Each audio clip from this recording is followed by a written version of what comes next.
So hey guys, আমি রুবেল। তোমরা তো জানো আছি বর্তমানে চেন্নাই। তো আজকে সকাল সকাল 6টার সময় চলে এসেছিলাম ছাদের ওপরে, মানে উপরে কাজ হবে একটু। আর এদিকে কত সুন্দর ওয়েদারটা দেখতে পাচ্ছ, দেখো কত সুন্দর কুয়াশা নেমে আছে সাইডে, এখনও গরম পড়ে গেছে তাও।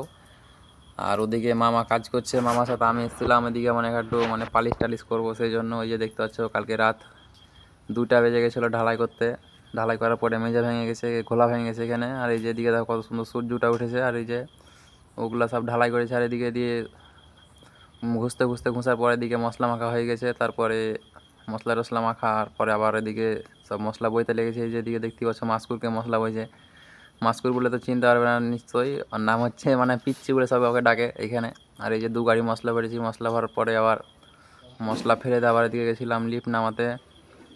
লিফট নামিয়ে দিলাম এদিকে, নামিয়ে দেওয়ার পরে মানে কিছুটা বালি কম পড়বে, সেই জন্য বালি তুলতে চলে এসেছি আমি, আবার আমার মাস্কুরও চলে এসেছে, দুজন মিলে পিচ্ছি। যাই হোক, তো ততক্ষণে তোমরা ভিডিওটা লাইক কমেন্ট শেয়ার করে দাও। আর এদিকে দেখতেই পাচ্ছ ওই যে বালি রাখা আছে, মাস্কুর বসে বসে মোবাইল কাটছে পিচ্ছি ওদিকে, আর এদিকে লোড দিয়ে চলে গেছে। এই যে বালি দেখতে পাচ্ছ।